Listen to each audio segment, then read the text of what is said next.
परमात्मा की प्राप्ति करने के लिए हमें किसी संत की शरण में जाना पड़ता है। जिन लोगों ने परमात्मा की प्राप्ति की, उन्होंने बताया कि चाहे हम लाख उपाय कर ले, बिना चिंता सत्स्वरूप हस्ती की शरण में जाए, बिना किसी मनुष्य को जो हमारे की तरह संसार में चलता फिरता हो, उसे गुरु रूप में धारण किए कोई भी परमात्मा की प्राप्ति नहीं कर सकता। कई बार हम सोचते हैं कि परमात्मा हमारे अंदर है और हमें परमात्मा को प्राप्त करना है, तो इसमें गुरु की क्या आवश्यकता है। तो बताया कि हमारा मन ये संसार में इस बुरी तरह फंसा पड़ा है कि अगर कोई इसे दूसरा सहारा देकर उभार न दे तो किसी तरह निकल नहीं सकता। जैसे एक आदमी बहा जा रहा है, उसे एहसास भी नहीं होता कि तुम बहे जा रहे, वो अपने आप कोशिश करे निकल नहीं सकता। अगर कोई बाहर से उसे सहारा दे दे तो वो भर कर निकल आता है। ठीक इसी तरह संसार के जाल में सारा संसार फंसा पड़ा है और जो जितना निकलने की कोशिश करता है वो उतना ही धंसा चला जाता है। अगर कोई ऐसा महापुरुष मिल जाए जो इस संसार चक्र में फंसा हुआ न हो, दुनिया में रहता हुआ, तो वो हमें उभार देकर निकाल देता है। कैसे वो उभार देता है? जब हम उसकी संगत में जाते हैं, उसके वातावरण में जाते हैं, तो एक रेडिएशन मिलता है जिससे हमारे मन को ठहराव आ जाता है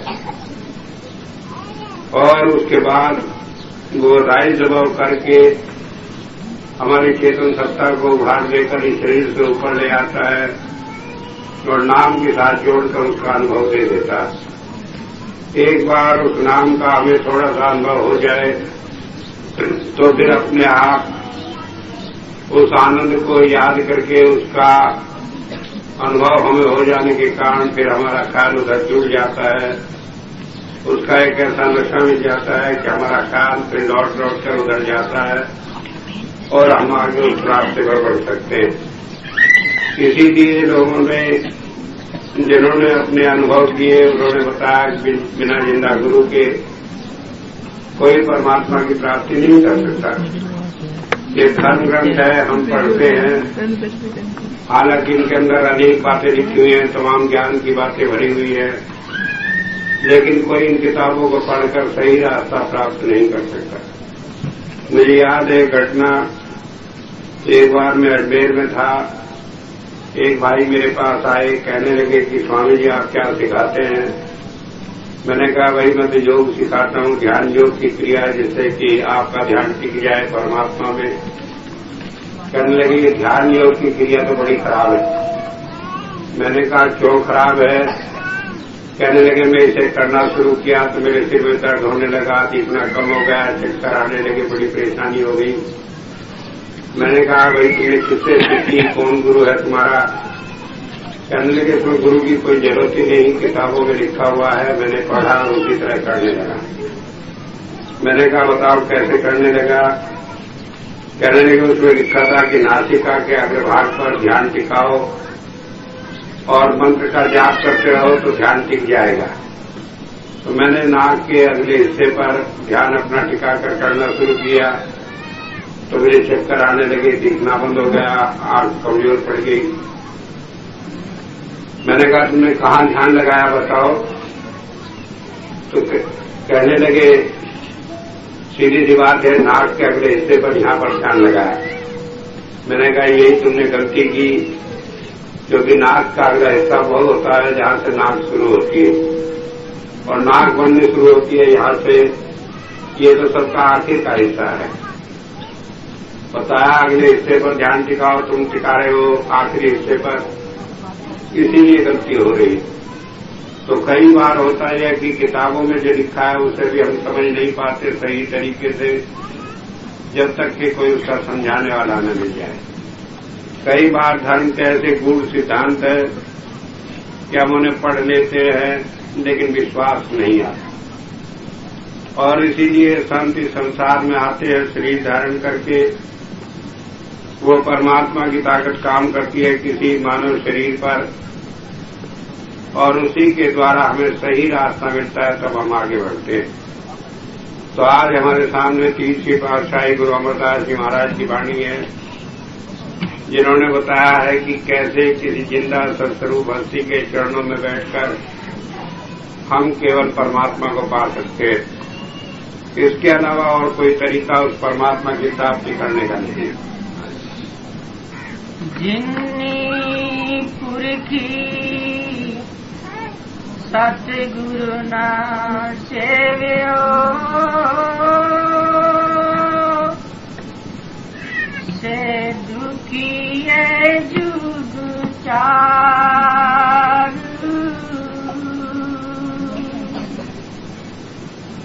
करुणा पुरखना पहचाने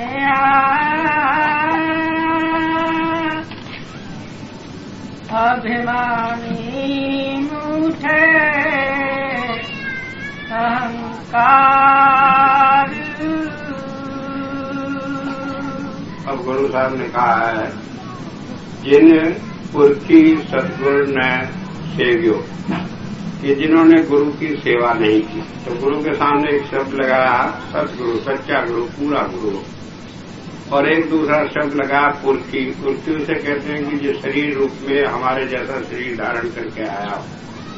तो इसलिए बताया कि जिसने किसी जिंदा देहधारी को गुरु नहीं बनाया, से दुखिए जुग चार, कि चारों युगों में, ये नहीं कि आज कलयुग में ही गुरु की आवश्यकता हो, बल्कि बताया सतयुग में, त्रेता में, द्वापर में, कलयुग में, चारों युगों में वो दुखी रहेंगे, उनके छुटकारे का कोई रास्ता मिलेगा नहीं। जब से ये दुनिया बनी, इसे 4 युगों में बांटकर, जैसे कि दिन रात होता है, उसके बाद फिर महीना होता है, फिर वर्ष होता है, इसी तरह युगों में बांटकर इस दुनिया का काल को विभाजित किया गया है। और कहते हैं कि इसी तरह सतयुग, त्रेता, द्वापर, कलयुग ये बार बार आते रहते हैं। कलयुग के बाद फिर सतयुग आएगा और ये क्रम चलता रहेगा। तो बताया कि उन चारों युगों में कोई भी समय ऐसा नहीं होता जबकि बिना किसी संत का जो हमारे बीच में हो, उसकी सेवा किए बगैर, उसके शरण में जाए बगैर हम परमात्मा की प्राप्ति कर लें।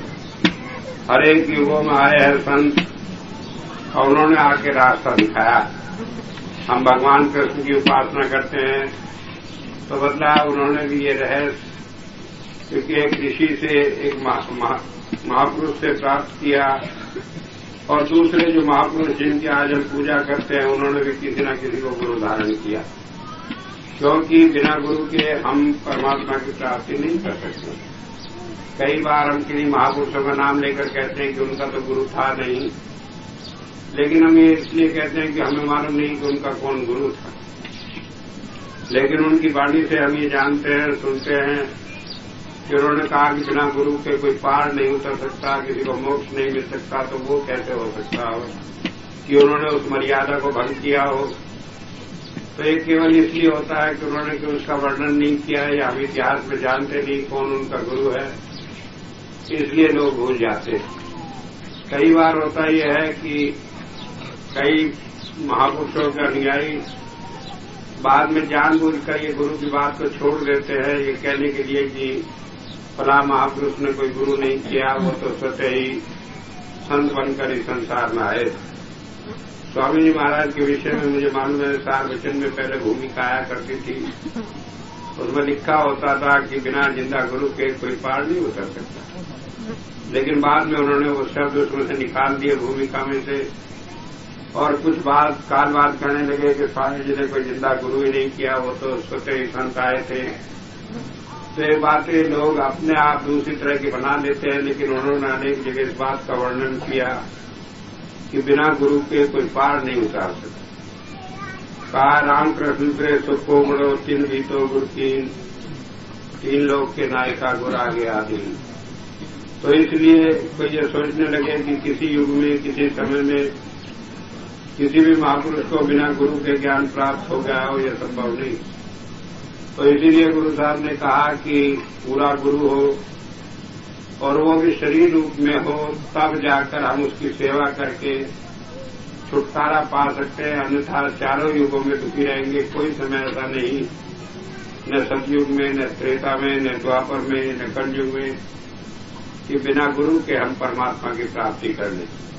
और कहा कि क्या होता है, घर हुंदा पुरुष न पहचानिया अभिमानी मुझे अहंकार, कि हमारे अंदर रहता हुआ वो परमात्मा जिसे हम हमेशा से कहते आए हैं हमारे अंदर है, लेकिन कभी हम उसे पहचान नहीं सके, उसे जान नहीं सके, उससे संपर्क नहीं कर सके। क्यों नहीं कर सके? कि हमारे मन के अंदर जो अहंकार का पर्दा लगा हुआ है, इसके कारण हम अपनी आत्मा को परमात्मा के साथ नहीं जोड़ पाते। ये मन के साथ जोड़कर बाहर दुनिया में फैलाव में जाती रहती है। दुनिया भर की चीजें जिनसे हमारा प्यार जुड़ा हुआ है, जिन्हें हमने इकट्ठा करके संजो कर रखा, उनके कारण हमारे मन के अंदर अहंकार भी होता है, उससे मोह भी होता है। मोह और मद दो चीजें ऐसी हैं जिसके कारण हम इस संसार में फंसे रहते हैं। और इसीलिए जिन महापुरुषों ने परमात्मा को पाया, उनमें से एक का नाम हम रोज देते हैं, उन्हें कहते हैं भगवान कृष्ण। तो उनका एक नाम था मदन मोहन। मद न मोह न, जिसे न मद हो और न मोह हो, जिसे मोह और मद न हो, इसे छूट गया हो, उसे कहते हैं मदन मोहन। तो एक बात समझ लेने की है कि कोई भी संसार में महापुरुष आया, किसी भी युग में आया, बिना किसी गुरु को धारण किए किसी ने परमात्मा की प्राप्ति नहीं की। अगर उसने गुरु धारण नहीं किया तो वह अपने अंदर रहते हुए परमात्मा को जुड़ नहीं पाता, उसका अहंकार छूट नहीं पाता, वो अंतर्मुखी प्रवृत्ति धारण नहीं कर पाता, बाहरी संसार में फंसा रह जाता है। सतगुरु क्या हित किया मंग सके संसार,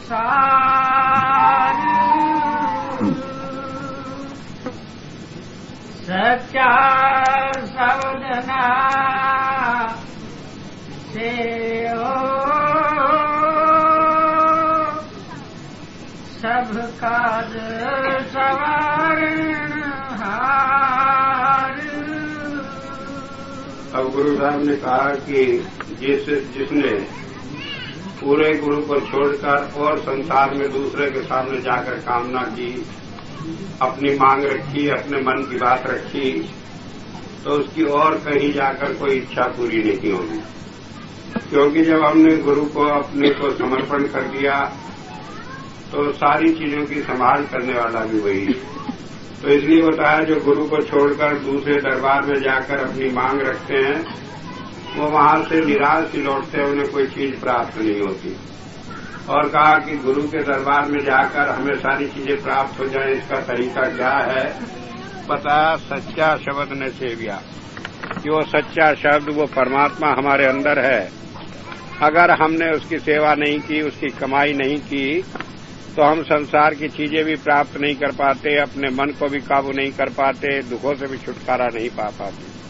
लेकिन अगर हमने उस शब्द की कमाई की तो उससे क्या हो जाता है कि दुनिया की सारी चीजें भी हमें मिल जाती हैं और हमारा मन भी काबू आ जाता है, और हमारी पिछले जन्मों के जो कर्म है उनके कारण जो माया का बंधन है वो भी समाप्त हो जाता है, हमें मोक्ष में मिल जाती है। तो बतलाया कि ये शब्द हमारे तन का, मन का, आत्मा का, तीनों प्रकार की आवश्यकताओं को, तीनों प्रकार की बीमारियों को दूर करके हमें सही रास्ते पर लगाने वाला है। तो इसलिए बताया कि अगर हम चाहते हैं कि संसार की चीजें हमें प्राप्त हो, दुनिया में हम खूब ऐसो आराम से रहे और हमारा मन भी शांत रहे, हमारी आत्मा भी शांत रहे, हम इस संसार में फंसे नहीं, बंधन से छूटे रहे, तो सबका एक ही तरीका है कि हम शब्द की कमाई करें। शब्द को छोड़कर बाहर के साधनों में जो हम लग जाते हैं तो उससे न हमें दुनिया की चीजें मिलती हैं, न बाहर की चीजें प्राप्त होती है। तो इसलिए बताया कि जब हमारे मन के अंदर ये ख्याल हो कि हम दुनिया की चीजें प्राप्त करें, तो उसके लिए भी एक ही तरीका है कि हम अंतर में शब्द की कमाई करें, तो उसी से दुनिया की चीजें भी मिल जाती हैं। मन मेरे सदा हर बेख दूर, जन्म मरण दुख पर हरे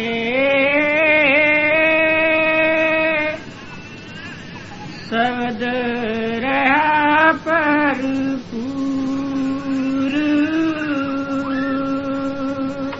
अब गुरु साहब कहते हैं कि हमारी ये भावना बनी रहे कि गुरु के दरबार में जाकर हमारी चीजें हमेशा सारी पूरी हो जाएंगी इच्छाएं, इसका क्या तरीका है? तो कहा कि मन मेरे सदा हरि विवेक प्रयोग। क्यों कहते हैं कि मेरे मन तू हमेशा ये याद रख कि वो परमात्मा हमारे अंदर है, सारी बातें हमारी सुनने वाला है, जानने वाला है, कोई चीज उससे छिपी हुई नहीं। कई बार हम जाते हैं, जाकर मंदिरों में, गुरुद्वारे में, मस्जिदों में प्रार्थना करते हैं कि परमात्मा हमारा ये काम कर दे। तो लोग पूछते हैं कि क्या परमात्मा मन की नहीं जानता कि हम जाकर उसे जोर से प्रार्थना करते हैं और जाकर बात को कहते हैं। और जब वो हमारे मन की जानता है तो उसे जोर से कहने से या मुंह से कहने से क्या मुराद होती है? ये हमारा केवल एक भ्रम होता है, और उस भ्रम में जब हम फंस जाते हैं तो हमारे मन में अभाव भी आ जाता है।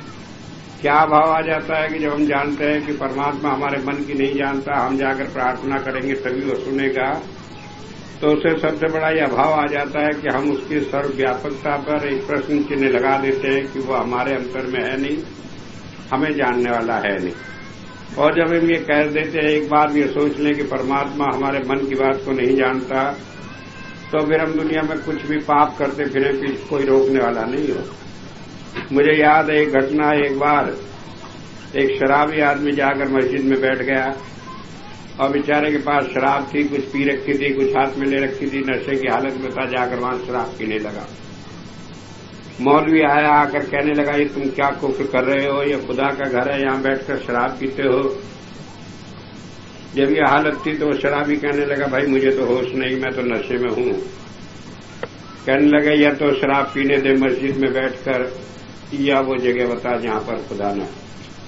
कहने लगे या तो मुझे यहीं बैठकर शराब पी लेने दे, या वो जगह बता दे जहां पर खुदा न हो, तो मैं वहां जाकर पी लूंगा। अब जब ये बात कही तो मौलवी साहब चक्कर में पड़ गए, क्योंकि यूं तो वो जानते थे कि मस्जिद खुदा का घर है, लेकिन ये जवाब उनके पास भी नहीं था कोई ऐसी जगह हो जहां खुदा न हो, क्योंकि पढ़ रखा था खुदा तो हाजिर नाजिर है, कोई जगह उससे खाली नहीं है, अब कहां जाकर बिठाएं। जब ये हालत देखी तो एक आदमी गुजर रहा था पास से, वो कहने लगा ए रिंद शराब की जहां चाहे बेखतर, दिल में खुदा नहीं तो कहीं भी खुदा नहीं। तो ये हमारी भावना कि परमात्मा हमें नहीं देख रहा है, ये खत्म हो जाती है जब मुंह से कोई बात हम कहते हैं। और जब हम जानते हैं कि वो हमारे अंतर की जानने वाला है तो मुंह से कहने की क्या जरूरत है। तो इसलिए कहा कि मेरे मन इस संसार में सारे झंझटों से बचे रहने के लिए, कि जिससे हम उसकी संभाल में रहें, उसकी देखरेख में रहें, हमेशा परमात्मा को सर्वव्यापक समझो, अपने अंतर में बाहर हर जगह मौजूद समझो। अब ये बात कैसे आती है? कहने को तो सभी कहते हैं कि परमात्मा हर जगह है, कोई जगह उससे खाली नहीं, लेकिन कई कोरी बातों से बात आती नहीं, क्योंकि हम किसी भी धर्म में पढ़ने सब में कहा है कि परमात्मा सब जगह है, लेकिन हमारा ये भाव इसलिए नहीं बन पाता कि हमने उसे देखा नहीं कि वो सर्वव्यापक है। और हुजूर कहा करते थे कि मान लीजिए हमें ये विश्वास आ जाता है कि परमात्मा सर्वव्यापक है, हर जगह देख रहा है, तो हम पाप न करते। अक्सर वो एक छोटी सी घटना सुनाया करते थे कि एक आदमी किसी के मकान पर गया, मकान का मालिक वहां मौजूद नहीं था, वहां कोई कीमती चीज पड़ी थी, उसने उठा ली और चोरी करके ले आया। मन में पाप आ जाता है, लेकिन अगर वहां मकान मालिक का 5 वर्ष का बच्चा भी हो तो वो चोरी करके नहीं लाएगा चीज, क्यों? ये समझेगा कि ये बता देगा कि फला आदमी आया था, वो उठा कर ले गया। तो हुजूर कहा करते थे 5 साल के बच्चे से तो हम डरते हैं, लेकिन उस परमात्मा से जिसे कहते हैं सर्वव्यापक है, सब कुछ जानने वाला है, सर्वशक्तिमान है, उससे डरते नहीं। कारण क्या है कि हमने सुन रखा है कि परमात्मा सर्वव्यापक है, लेकिन हमने देखा नहीं उसे। तो इसीलिए कहा है कि ये विश्वास हमारे मन में कि परमात्मा सर्वव्यापक है कब दृढ़ होता है? जब हम किसी संत की शरण में जाते हैं, वो हमें अंतर में जोड़ देता है, हमारे जीवन में अनुभव हो जाते हैं कि जो चीज हम कहते हैं छिप रही है, किसी को मालूम नहीं, वो जग जाहिर कर देता है। कैसे जग जाहिर कर देता है। मुझे याद है घटना, एक बार एक आदमी गया हुजूर के पास, कहने लगे हुजूर मुझे नाम दे दे। और वो कहने लगे भाई शराब छोड़नी पड़ेगी। तो वो आदमी पुराना शराबी था, कहने लगा हुजूर मैं छोड़ना तो चाहता हूं, छूटती नहीं, अब मैं कैसे करूं, मैंने तो बतेरी कोशिश कर ली, मेरे से शराब छूटती नहीं। तो संत होते हैं वो बात को जरा जैसा आदमी होता है उसी के हिसाब से बात को रखकर कर देते। तो कहने लगे अच्छा ऐसे करना, तुम मेरे सामने मत पीना, ये तो कर सकते हो। कहने लगे हाँ ये तो कर सकता हूं। सोचा डेरे में साल भर में 1 दिन आना, 2 दिन आना, 3 दिन आना, और मान लो 2-4 दफा आए तो घंटे भर के लिए गुरु के सामने बैठना, तो वहां थोड़ी बोतल खोल के बैठना। कहने लगे ये तो मैं कसम ले लेता हूं कि आपके सामने नहीं पीऊंगा। कहने लगे अच्छा नहीं पियोगे तो चलो नाम ले लो। उन्हें नाम दे दिया।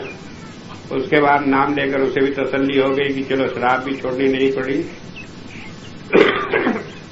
और गुरु को भी तसल्ली हो गई कि चलो सिख जो है किसी तरह चक्कर में फंस गया, अब निकल कर जाएगा नहीं।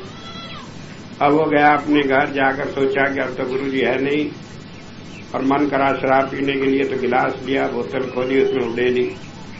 जैसे उसमें शराब उड़ेली तो उसने देखा कि गिलास में ऐसा लगा जैसे गुरु जी की तस्वीर हो, संत कृपाल सिंह जी महाराज।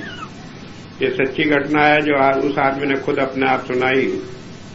तो जब उसने वो तस्वीर देखी तो उसे ख्याल हुआ कि आज नाम लेकर आया है तो गुरुजी का असर जरा दिमाग पर ज्यादा है, इसलिए वैसी परछाई मालूम पड़ती है, गिलास में कहां गुरुजी आ गए। और फिर शराब में गुरुजी क्यों आकर घुसेंगे, उन्हें क्या जरूरत पड़ी।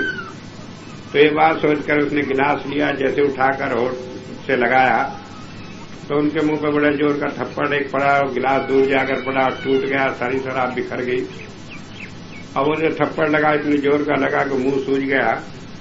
तो वो उसी हालत में जाकर महाराज जी के पास पहुंचे और रो रो कर कहने लगे महाराज जी क्या हुआ, मेरे मुंह सूज गया, कहीं थप्पड़ एक जोर का लगा। कहने लगे भाई क्या हुआ। कहने लगे जी ऐसा किस्सा हुआ कि तुमने तो कसम खाई थी कि तुम सामने नहीं पियोगे। कहने लगे मुझे ये खबर थोड़ी था कि आप पीछे ही मेरे लगे रहोगे, कहीं जगह नहीं छोड़ोगे। कहने लगे अच्छा अब तौबा करिए, आगे नहीं पीना।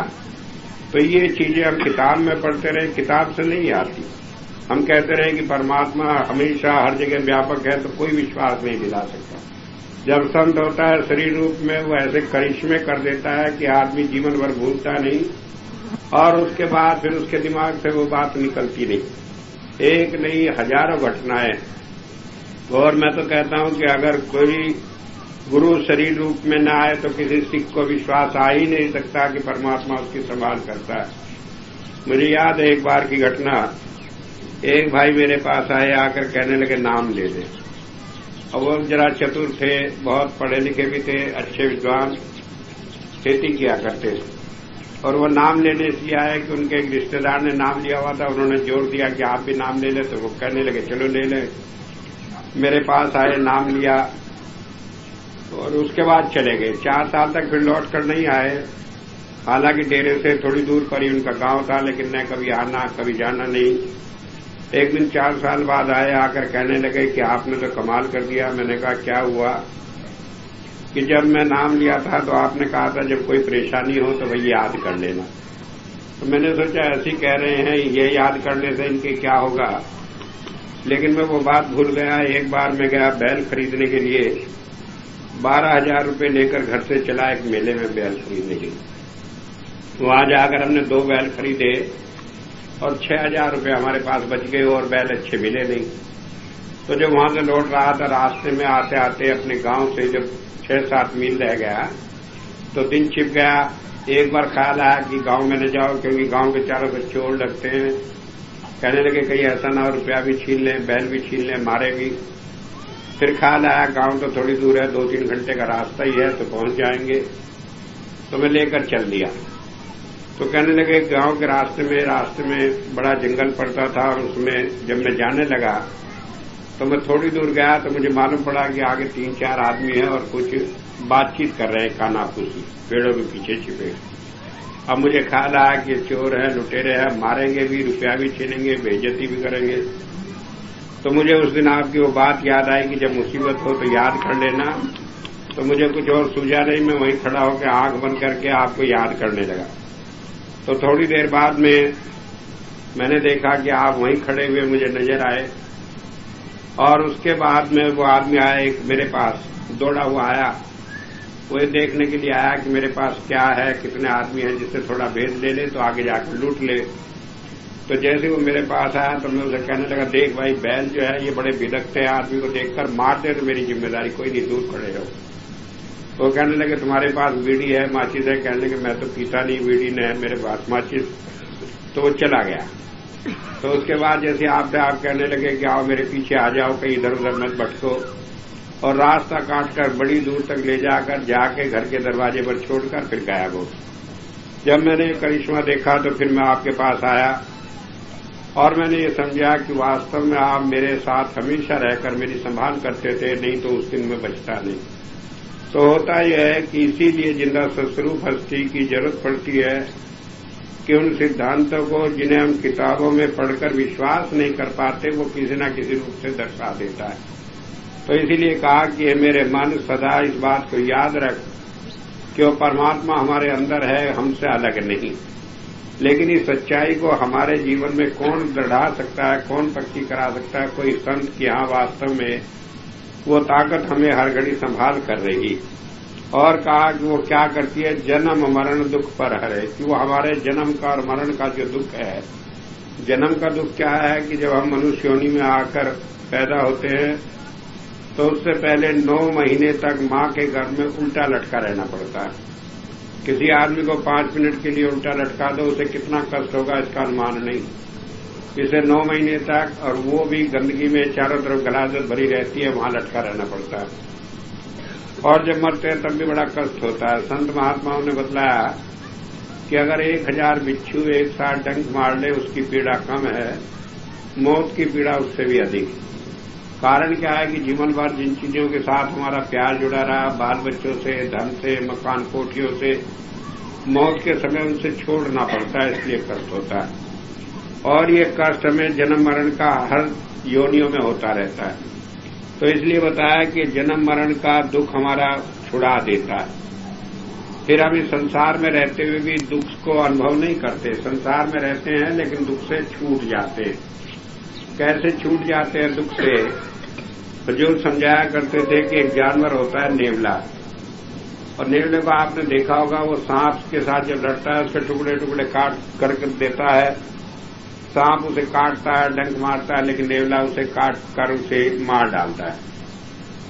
तो कई आदमी समझते हैं कि सांप बड़ा जहरीला है तो नेवला उससे ज्यादा जहरीला होगा, तभी उसे काट लेता है तो वो मर जाता है। लेकिन सच्चाई है कि नेवले के अंदर जहर नहीं होता बिल्कुल। मुझे याद है एक बार हमारे आश्रम में एक आदमी को नेवले ने काट लिया, और वो दौड़ा दौड़ा मेरे पास आया, कहने लगे जी मुझे नेवले ने काट लिया। मैंने कहा बड़ा अच्छा करा, अगर सांप काट लेता तो जहरीला था तो मर जाते, नेवले में तो कुछ होता ही नहीं, तो उससे क्या डरना है? कहने लगे नहीं जी वो तो बड़ा जहरीला होता है, जब तो वो सांप को काटता है सांप मर जाता है। और वो आंख बंद करके ऐसा हो गया जैसे उसे जहर चढ़ गया हो तो गिरने लगा। मैंने एक थप्पड़ लगाई, मैंने कहा ये ड्रामा क्यों करता है, नेवले के अंदर तो जहर ही नहीं होता, उसका जहर कहां से चढ़ जाएगा? तो वो थोड़ी बात उसे यकीन नहीं आया, उसे अस्पताल भेजा, डॉक्टर ने जांच करके बता दिया कि इसे तो कोई जहर है ही नहीं बिल्कुल भी। वो लौट आया। तो मैं बता रहा हूं कि नेवले के अंदर जहर नहीं होता, लेकिन फिर भी वो सांप को मार देता है, सांप उसे काटता रहता है, कुछ होता नहीं। उसका कारण ये होता है कि नेवले को एक ऐसी जड़ी की मालूम होती है कि जो उसे सूंघ ले तो सांप का जहर उतर जाता है। तो वो जब ही लड़ता है सांप से, जब उसे मालूम हो जाए कि आसपास में कहीं जड़ी है, वरना कभी नेवला सांप से लड़ नहीं सकता। और जब सांप काटता है तो जाकर उस जड़ी को सूंघ लेता है, जहर उतर जाता है, फिर आकर उससे लड़ने लगता है। तो बार बार उसे सूंघता रहता है तो उस पर जहर का असर नहीं होता, और जब दाव लगता है तो सांप को काट कर टुकड़े टुकड़े कर देता है। तो मेरा कहने का मतलब है कि नाम एक ऐसी जड़ी है कि जब ये हमारे अंदर खुल जाती है, जब वो धुन आने लगती है तो दुनिया का सुख दुख हमें मालूम नहीं पड़ता, हम इससे छुटकारा पा जाते हैं। तो इसीलिए कहा गुरु साहब ने कि जन्म मरण दुख पर हरे, कि जन्म मरण का दुख छूट जाता है हमारा, और इस संसार से में भी हम दुखों से छूट जाते। क्यों? शब्द रहियो भरपूर, कि वो शब्द जो है हमारे अंदर आ जाता है। जब वो धुन आने लगती है तो दुनिया के दुख सुख का हमें अनुभव नहीं होता, हम इससे सबसे उपराम हो जाते हैं। इम्यून जिसे कहते हैं, इम्यून कहना ऐसा है कि जैसे कोई कहीं बीमारी फैल जाए तो उसमें हम टीका लगवा लेते हैं कि हमें बीमारी का असर न हो। पहले होता था प्लेग होता था, एक बीमारी, उसका पिस्सू काट लेता था तो कोई मर जाते थे आदमी को और प्लेग हो जाया करती थी। लेकिन एक टीका आता था, वो लगवा दो तो फिर उसके पिस्सू काटने का असर नहीं होता था।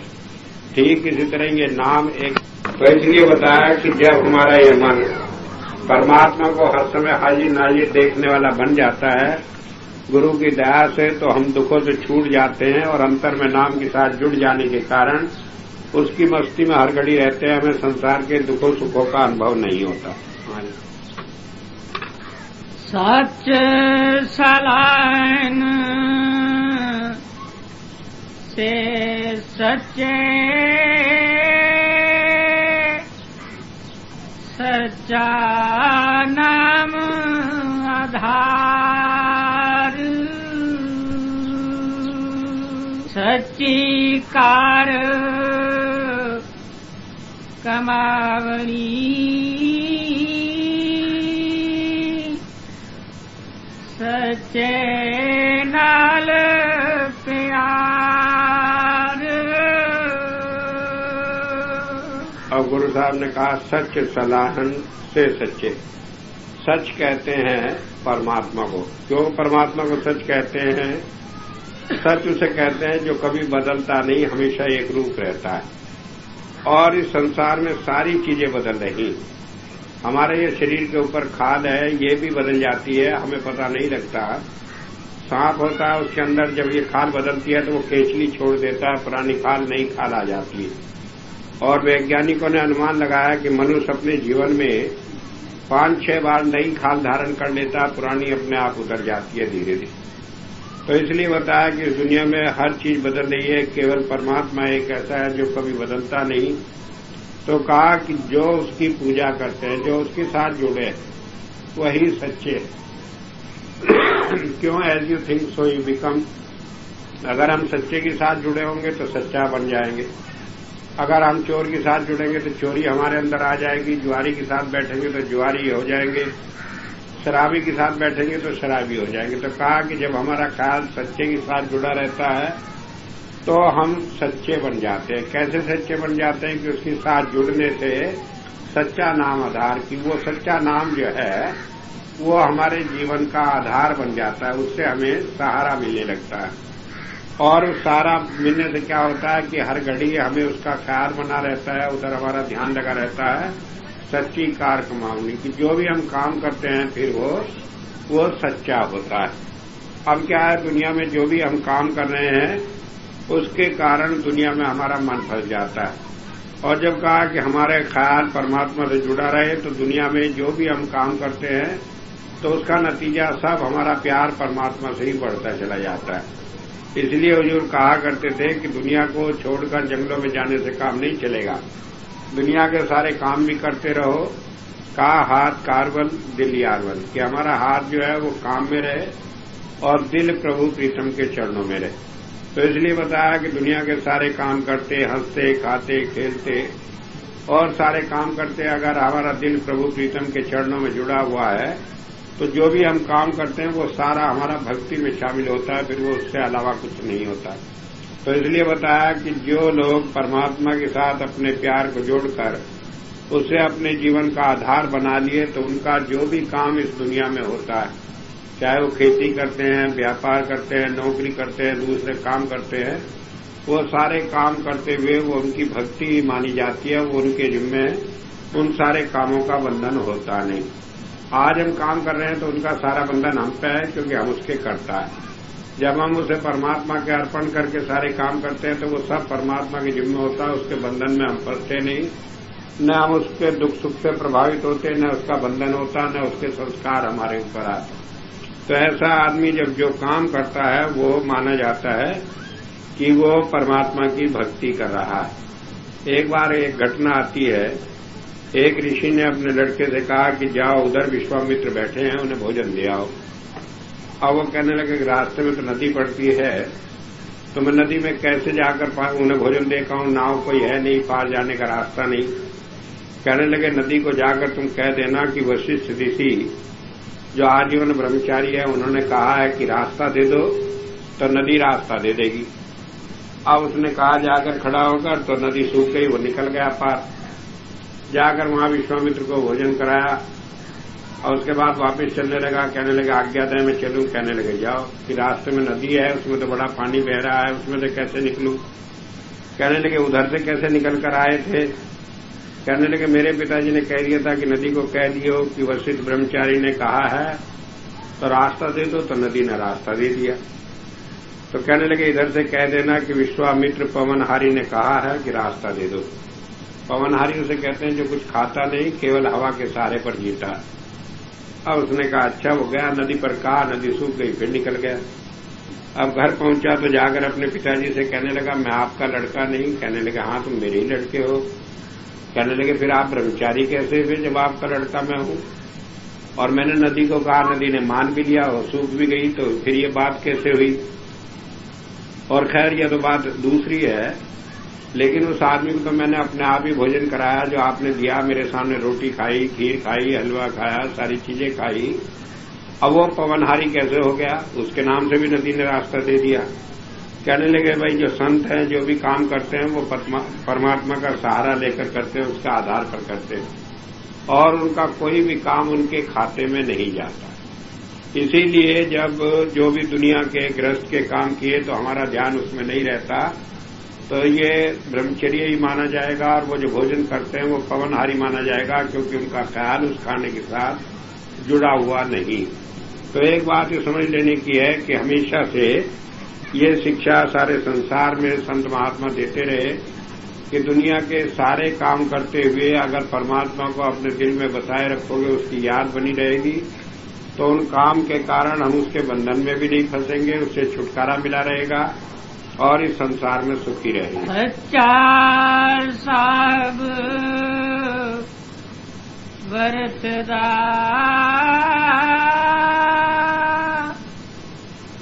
कोई न मेटन हार, मन मुख मैलना पावी, चर मुठे कुड़ियार।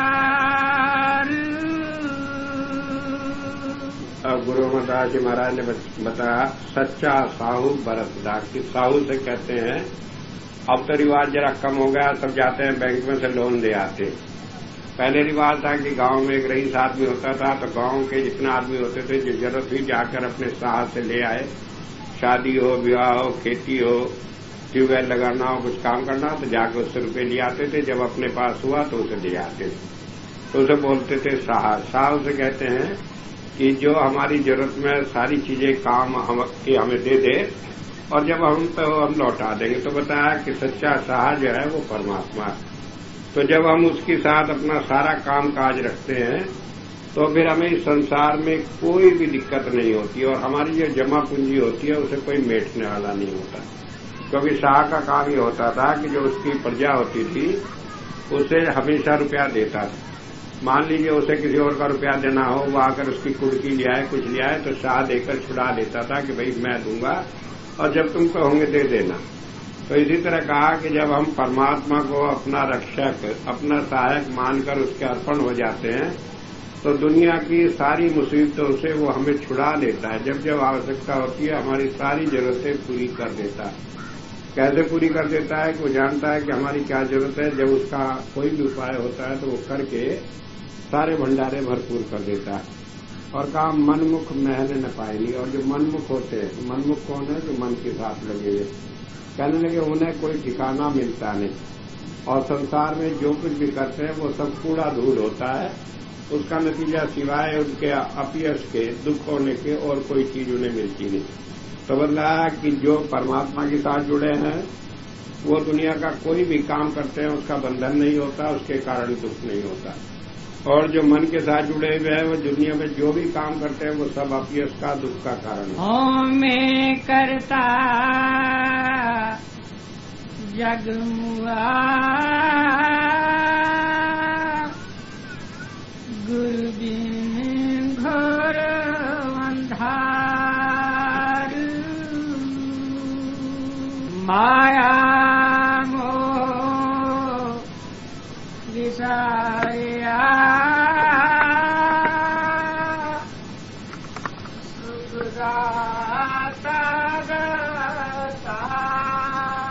गुरु साहब ने बताया, गुरु साहब बता रहे हैं कि जिंदा गुरु की क्या आवश्यकता है हमारे जीवन में, उसी बात को दुनिया के हर चीज के ऊपर ढाल कर समझा रहे। तो कहा हमने करता जन्मवासी अहंकार में ही जो सारा संसार फंसा जा रहा है। कहते हैं कि मैंने करा, इसी का मैं करने वाला हूँ।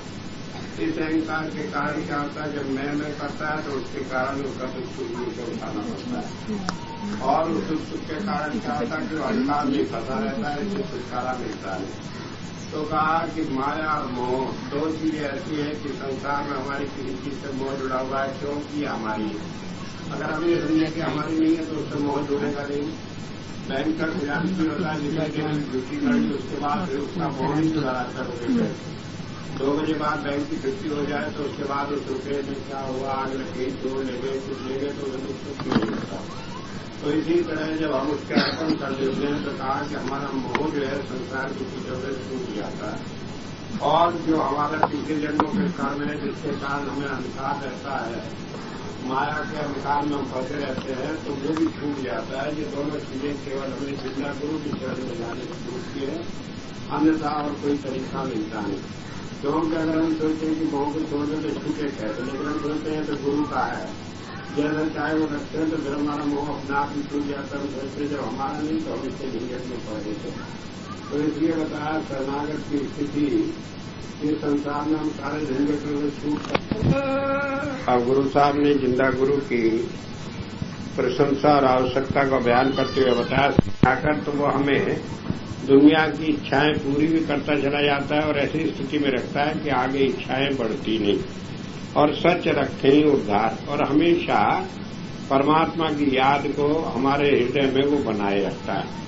कई ऐसे कारण होते हैं, कई ऐसी चीजें होते हैं, जब हम गुरु के दरबार में जाते हैं तो उन नजारों को देखते हैं तो उनसे हमारा परमात्मा से प्यार बनता चला जाता है, और उसकी कृपा से ही बताया कि हम परमात्मा को प्राप्त कर सकते हैं। और क्या शब्द है, कैसे वो मिलेगा, इसका सही ज्ञान भी हमें गुरु की शरण में जाने से मिलता है। क्योंकि शब्द है, ऐसे भी लोग तरह तरह से अर्थ निकालते हैं और दूसरी बातें करते हैं। एक बार मुझे एक भाई मिले, वो कहने लगे कि आप नाम जो देते हैं इसमें रोशनी होती है, तो रोशनी तो ऐसी आंख बंद कर लो तो भी मालूम पड़ने लगता है कि बाहर की रोशनी का ख्याल बना रहता है।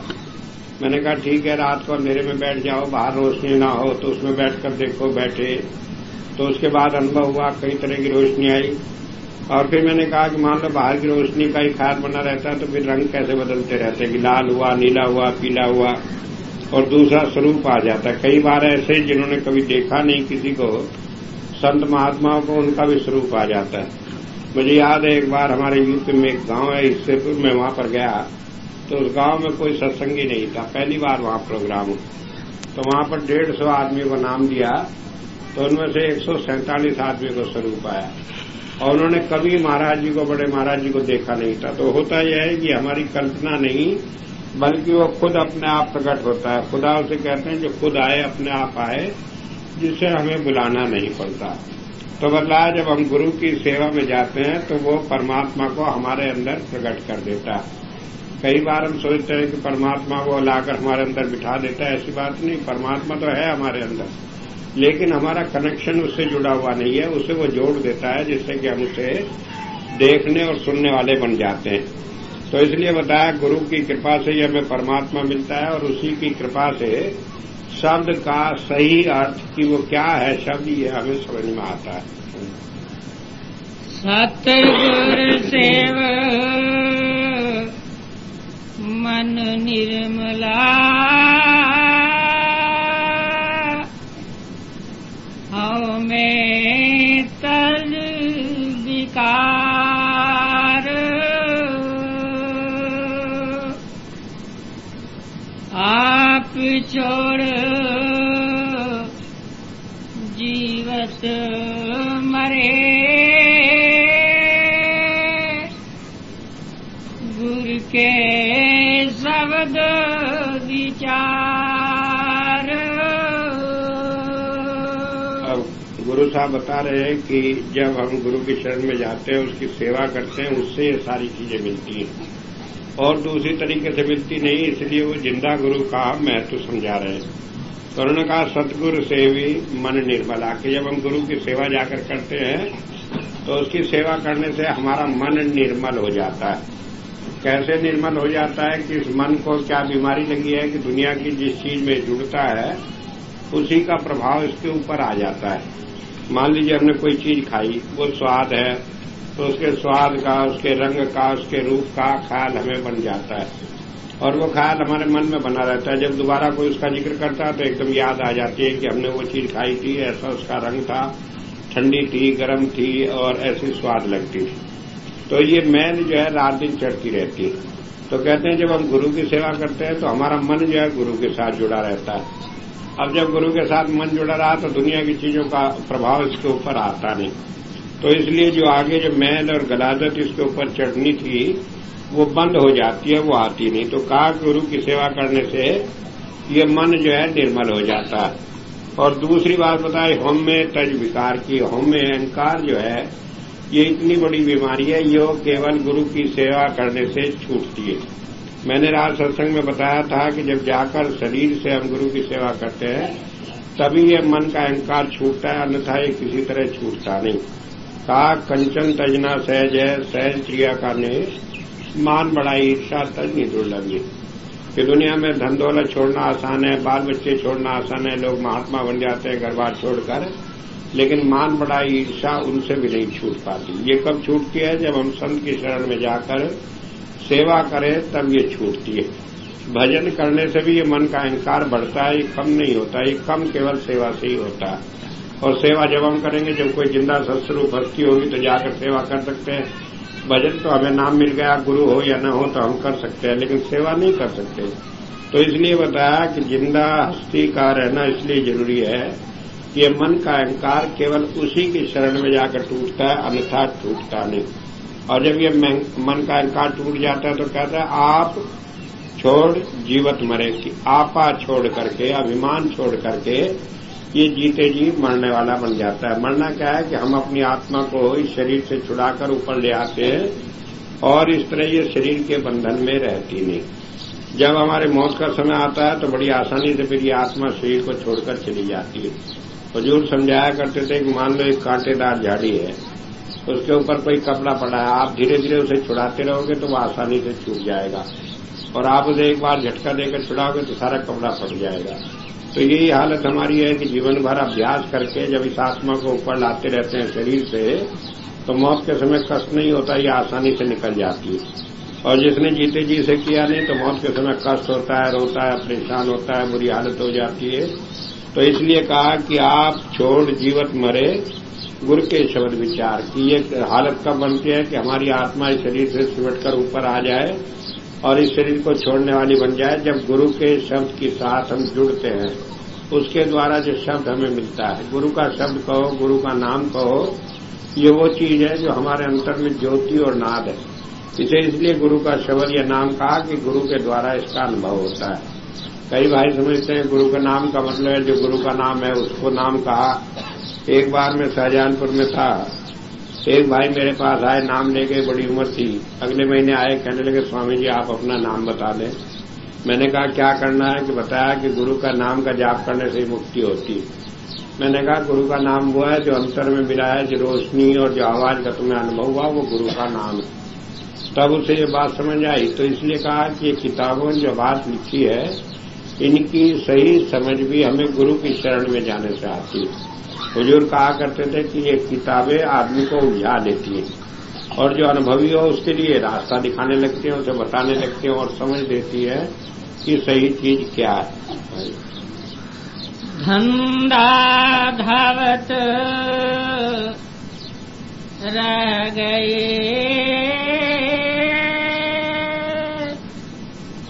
लगा सच प्यार,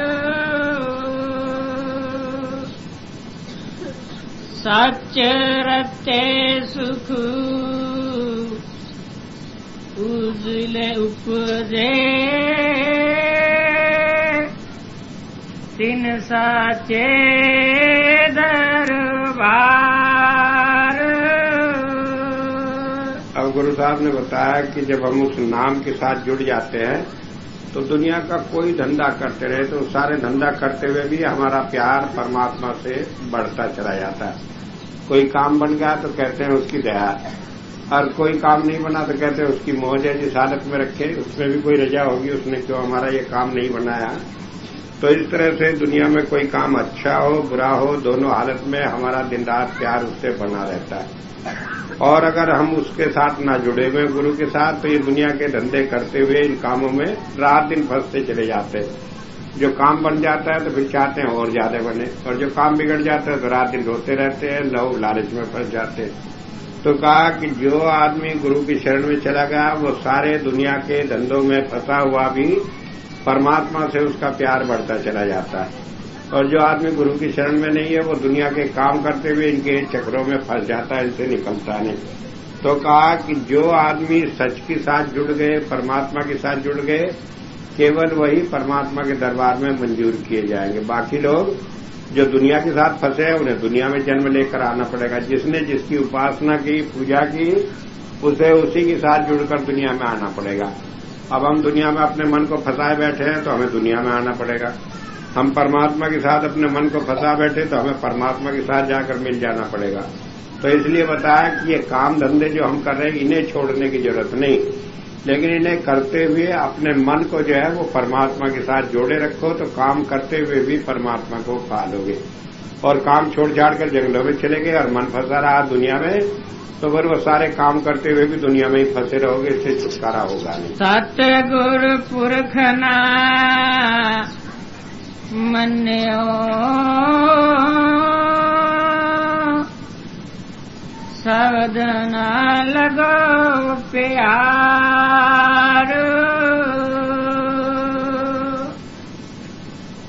स्नान दान जैसा करे दूझे भाव प्यार।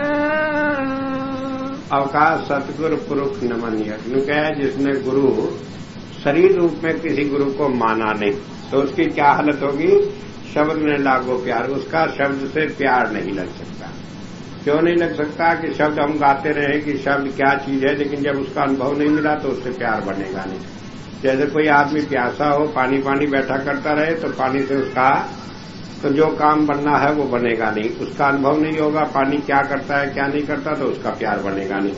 तो इसलिए कहा कि जब हम किसी शरीर रूप में गुरु को मानते हैं तभी वो हमें शब्द का अनुभव देकर उससे हमारे प्यार को जोड़ता है। और जब तक वो नहीं मिला तो कहा स्नान दान जेता करें दूजे भाई पार, कि दुनिया में जो भी हम काम करें, चाहे स्नान करें, तीर्थ यात्राओं में जाएं, दान करें, पुण्य करें, सारे के सारे हमें फिर इस संसार में फंसाने वाले बन जाते हैं। क्यों बन जाते हैं कि जितना हम काम करते हैं तो उनके बदले में कोई फल चाहते हैं, और जब फल चाहते हैं तो फल भोगने के लिए हमें दुनिया में आना पड़ेगा, उससे छुटकारा होगा नहीं। तो इसलिए बताया कि जब गुरु धारण कर लेते हैं और उसके अर्पण होकर उसकी याद में रहकर काम करते हैं तो उन कामों का बंधन नहीं होता।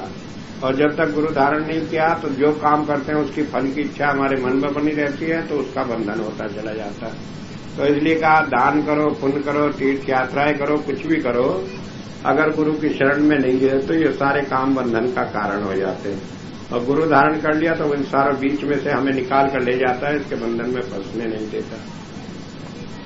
हर जियो अपनी कृपा करे, लागे नाम प्यार, नानक जान नाम संभाल तू, गुर कहे तो अपार। अब इतनी बात कह के गुरु साहब ने आखिर में एक बात कही, हरि जी अपनी कृपा करे ता लागे नाम प्यार, कि जब परमात्मा कृपा करता है तभी हमारा नाम से प्यार जुड़ता है। अब परमात्मा कृपा कैसे करेगा, तो उसका एक तरीका बताया कि परमात्मा की कृपा एक ही है कि हम जाकर संत की शरण में चले जाएं। जब संत की शरण में चले जाए तो नाम से प्यार कैसे जुड़ेगा? तो इसे कहा नानक नाम संभाल तू गुर के हेत पार, कि अगर गुरु से तेरा बड़ा पक्का प्यार हो जाए, हर समय उसे याद रखे, तो वो नाम जो है अपने आप हमारे अंदर आने लगता है, हम उसकी कमाई करने वाले बन जाते हैं। अगर हमारा गुरु से प्यार बन गया तो नाम की कमाई होने लगती है, नाम की कमाई होती है तो दिन दिन गुरु से प्यार बढ़ता चला जाता है। इसलिए बताया ये एक दूसरे के डिपेंडेंट है, एक दूसरे पर निर्भर करते हैं कि शुरू में हमारा गुरु से प्यार हो तो अंतर में नाम खुल जाता है, धुन खुल जाती है, और जब धुन खुल जाती है तो हमारे वो सारे कर्मों के जो आवरण हैं, जो उनके बंधन है, उसे छुड़ाता चला जाता है, तो दिन दिन गुरु से प्यार हो जाता है। तो जिसे गुरु का प्यार होगा उसे भजन से प्यार होगा, जिसे भजन से प्यार है उसे गुरु से प्यार होगा। अगर नहीं भजन से प्यार है तो गुरु का प्यार दिखावा हो जाता है, जो थोड़े दिनों में छूमंतर हो जाता है, फिर थोड़े दिनों तक तो रो रो कर बात करता है, बाद में कह देता है अरे सारी दुनिया ऐसी कह रही है, हमें तो कुछ मिला नहीं। तो इसलिए बताया कि हम गुरु से प्यार करें, किस लिए? कि हम नाम के साथ जुड़ जाएं, और जब नाम के साथ जुड़ जाते हैं तो दिन दिन हमारा प्यार बढ़ता चला जाता है, फिर हमें इस संसार में भटकना नहीं पड़ता। तो इस शब्द में गुरु अमरदास जी महाराज ने बताया कि जब हम जिंदा सत्स्वरूप हस्ती के चरणों में जाकर बैठते हैं, हमारा प्यार जब उससे जुड़ता चला जाता है तो वो प्यार परमात्मा से जुड़ता चला जाता है, क्योंकि परमात्मा उसके अंदर बैठकर काम कर रहा है, और उसके पास बैठने से, उसके साथ रहने से हमें वो सारे अनुभव होते चले जाते हैं, जिससे हमें ये मालूम पड़ता है कि वो परमात्मा की ताकत हमारे अंग संग रहकर हमारे सारे काम देख रही है, हमें मदद कर रही है, हमेशा हमारी साथ है। तो फिर हम उससे दूर नहीं हट सकते, हमारे मन के अंदर अभाव नहीं आता। तो जिंदा सत्स्वरूप हस्ती की, जिंदा गुरु की इसलिए आवश्यकता है कि वो हमारे इस प्यार को जो मानव स्तर पर, आदमी के लेवल पर है, तो इसी लेवल पर आकर वो हमें प्यार करना सिखाता है। जैसे बुजुर्ग कहा करते थे कि एक बच्चा हो शुरू में तो उसे कोई प्यार व्यार करना नहीं आता, पैदा हुआ तो फिर माँ उसे थोड़ा थोड़ा प्यार करती है। जब माँ प्यार करती है तो बच्चा पहचानने लगता है, फिर माँ से प्यार जुड़ जाता है, और माँ के द्वारा फिर सारे संसार से जुड़ जाता है। इसी तरह हमारा प्यार गुरु से जुड़ जाए, और गुरु के द्वारा सारे संसार से हम तो प्यार करें, लेकिन उसके बंधन में न रहे। हम दुनिया को प्यार करें, लेकिन गुरु का समझ कर करके, अपना समझ कर नहीं करें। अपना समझ के करेंगे फंस जाएंगे, गुरु का समझ के करेंगे तो हमें सारी दुनिया में सारे काम कराते हुए बचा कर ले जाएगा, और बंधन में आएंगे नहीं। तो गुरु साहब की वाणी थी जिसमें उन्होंने बताया कि हम किसी संत की शरण में जाकर ही उस नाम को प्राप्त करके अपने जीवन को सफल बनाएं।